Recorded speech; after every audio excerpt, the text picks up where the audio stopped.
No one in Dry Willow remembered the day Elias Crow first arrived, but everyone remembered the day the town changed. It was the kind of place where time moved slowly, where secrets stayed buried not because people were kind, but because they were afraid. Afraid of gossip, afraid of standing out, afraid of being the next story whispered behind closed doors. Elias owned the largest ranch on the outskirts of town, rolling fields, aging barns, and a reputation for keeping to himself. He was polite, distant, and carried the quiet weight of a man who had learned long ago that speaking too much invited trouble. Then there was Mara Hale. Mara had lived her entire life under the watchful eyes of Dry Willow, a widow too young, a woman too outspoken, and someone who smiled, even when the town believed she shouldn't. She worked at the feed store, wore dust on her boots like a badge of survival, and never lowered her gaze when men judged her for being alone. The whispers followed her everywhere, too bold, too free, too much. But none of them knew what it cost her just to breathe in that town. Their paths crossed by accident, or maybe by fate. A broken fence line, a runaway horse, a storm rolling in faster than expected. Elias helped without asking questions. Mara thanked him without flinching. And in that simple exchange, something shifted. Not romance, not yet, but recognition. Two people who understood what it meant to be judged without trial. The town noticed. They always did. By the time the annual Founders Gathering arrived, the rumors had already taken root. People spoke of looks exchanged, of lingering moments, of something improper. No one had proof. They never needed it. When Mara arrived at the gathering, head held high, dress plain but proud, conversation stopped. When Elias followed shortly after, silence thickened like a storm cloud. Then came the moment no one expected. The mayor began his speech, praising tradition, honor, and knowing one's place. Elias stepped forward. He didn't raise his voice. He didn't shout. He simply spoke. He spoke of fear masquerading as morality, of cruelty disguised as concern, of how a town that claimed righteousness had forgotten compassion. Every word landed like a hammer. People shifted uncomfortably. Some laughed nervously. Others glared. Then Elias did the unthinkable. He stood beside Mara, not touching, not claiming, just standing. The message was louder than any confession. Gasps rippled through the crowd. The shock wasn't about scandal, it was about defiance. For the first time in decades, someone had refused to bow to Dry Willow's silent rules.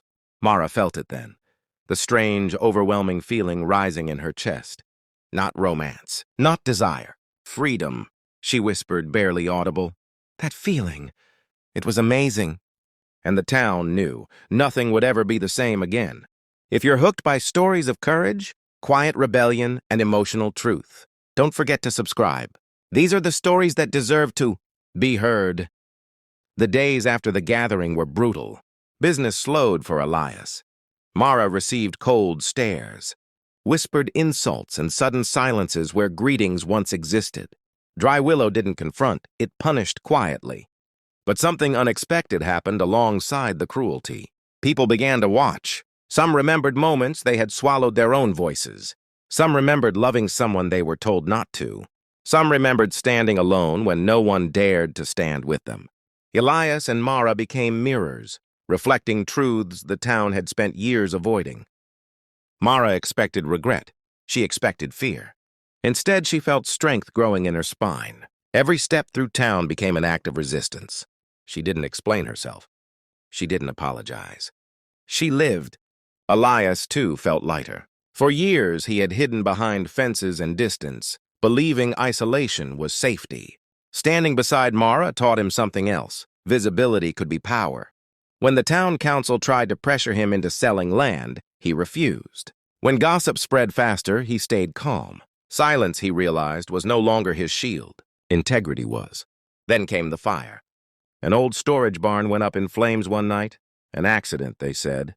Everyone knew better. Elias arrived first, pulling equipment from the blaze. Then others came. One by one. Neighbors, farmers, even those who had whispered the loudest. No speeches, no confessions, just action.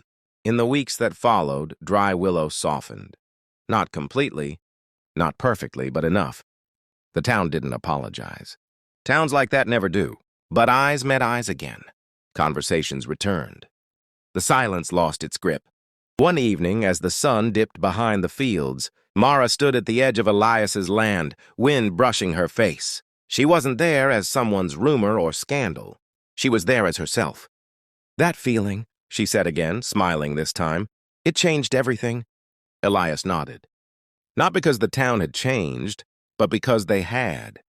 And sometimes, that's where real change begins. Winter arrived quietly in Dry Willow, the way truth often does, without announcement, without permission. Frost settled over the fields like a thin veil, and with it came a pause, a moment where the town seemed to hold its breath. The fire had been repaired, the whispers had softened, but nothing was truly settled. Change, Elias learned, didn't come from one brave moment. It came from what followed, when courage had to be chosen again and again, even when no one was watching. Mara felt it most in the small things. A woman who once crossed the street to avoid her now nodded in passing. The feed store owner stopped charging her extra by mistake. These weren't apologies. They were acknowledgments, and somehow they mattered more. Still, the weight of being watched never fully disappeared. Progress rarely erased memory. It only challenged it. Then the offer came. A development company from outside the county arrived with polished boots and sharper smiles. They wanted Elias's land, all of it. Promised jobs, promised growth, promised to turn Dry Willow into something modern. The town council was eager, too eager. Selling meant money, attention, and most importantly, a way to rewrite the narrative. If the land changed hands, so could the story. Elias would become a footnote. Mara, a faded rumor. Everyone expected him to take the deal. Elias didn't answer right away. He walked the ranch instead.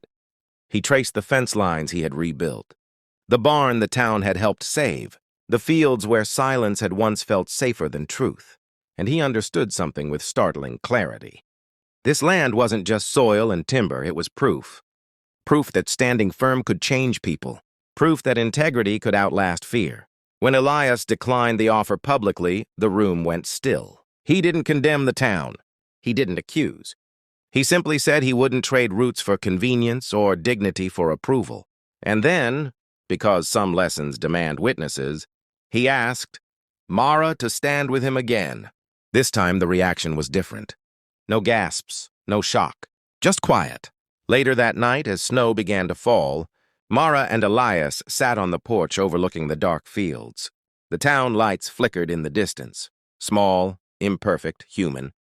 "I was afraid," Mara admitted, "that once things calmed down, it would all go back to how it was." Elias smiled softly. "It still could. But not for us." She nodded, feeling it again. That same warmth in her chest, steadier now. Not rebellion, not defiance. Belonging. "That feeling," she said, voice certain, "it was amazing, because it was real. And for the first time, Dry Willow didn't feel like a place that watched. It felt like a place that listened. If stories about quiet strength, real change, and choosing truth over comfort speak to you, subscribe to the channel. These are the stories that don't shout, but they stay with you.